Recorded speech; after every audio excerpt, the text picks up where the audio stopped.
তো হ্যালো বন্ধুরা, আজকের বিকালে ঘুম থেকে উঠেই দেখি আকাশ পুরো কালো করে এসছে আর প্রচুর বিদ্যুৎ চমকাচ্ছে। তো সঙ্গে সঙ্গে মনে হলো যে একটুখানি খিচুড়ি খাই। তো ঘরের মধ্যে ছিল গোবিন্দভোগ চাল আর ডাল। তো ওইটা নিয়েই চলে এলাম রান্না করতে। আর সাথে বেগুন ভাজা, পটল ভাজা করবো বলে সব কটা কেটে রেখে দিয়েছি। তো পাঁপড়ও ভেজে নিলাম। পাঁপড় ভাজা দিয়েও দারুণ লাগে গোবিন্দভোগ চালের খিচুড়ি। তো সবাই যখন রাজি হয়ে গেল তো ঝটপট চলে এলাম খিচুড়ি করতে। আর খিচুড়ি বৃষ্টির দিনে কার না খেতে ভালো লাগে, সবারই খেতে ভালো লাগে। যখন ছোটোবেলায় ছিলাম তখন যখনই বৃষ্টি হতো তখনই মনে হতো যে খিচুড়ি খাই, খিচুড়ি খাই। আর মাও আমাদের জন্যে ওই বৃষ্টির দিনে খিচুড়ি করতো। তো সেই জন্যেই আজকের আমারও মনে হলো যে না, আমিও একটুখানি চটপটি করে একটাখানি খিচুড়ি করি। আর আজকে যে বেগুনটা বাবা নিয়ে এসেছিলো বাজার থেকে, সেই বেগুনটা যে ভাজবো, খুব পোকা ছিল বলতে, এই এত বড় একটা বেগুন, সের মধ্যে একটা পোকা, পুরো বেগুনটাই নষ্ট হয়ে গেল। তবু আমি সাইড দিয়ে সুইট দিয়ে একটু একটু করে কেটে কুটে বেগুনটাকে আমি নিয়ে নিয়েছিলাম।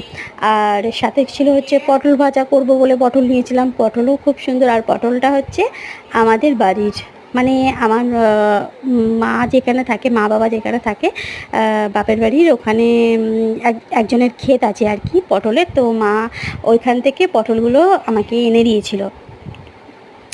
পটলগুলো এত বড় বড় ছিল যে কি বলবো, একদম তাজা পটল যেটা যাকে বলে।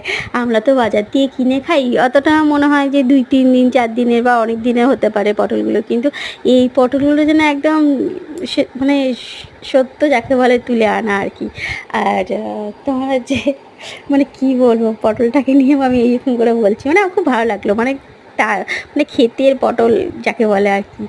আর দেখো এখানে আমি খিচুড়িটা করে নিচ্ছি। খিচুড়িটা একদম সিম্পল, পাতলা, কোনো রিচ হবে না। শুধু জিরে আর জিরে ধনে আর তোমার গোটা জিরে, তেজপাতা, শুকনো লঙ্কা, এইগুলো দিয়েই আর কি হালকা করে নিচ্ছি খিচুড়িটা।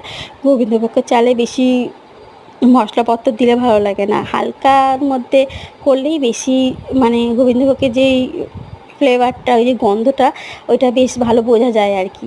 আর তার মধ্যে কি লাস্টে তো ঘি গরম মশলা দিয়েছি, অসাধারণ খেতে হয়েছিল খিচুড়িটা। আমার বাবু আমার ছেলে তো বলছে, মা এত সুন্দর খিচুড়ি, যেন একদম ভোগের খিচুড়ি খাচ্ছি। আমি বলছি হ্যাঁ, লাস্টে ওই ঘি গরম মশলা দেওয়াতেই যেন এক গন্ধটা খুব সুন্দর, একটা মিষ্টি একটা গন্ধ বেরাচ্ছে। আর লাস্টে তো পাঁপড় দিয়ে জাস্ট অসাধারণ খেতে লেগেছে। ভিডিওটা যদি ভালো লাগে আর আমার খিচুড়ি করার স্টাইলটা যদি ভালো লাগে তো প্লিজ লাইক, কমেন্ট, শেয়ার করতে ভুলো না। টাটা।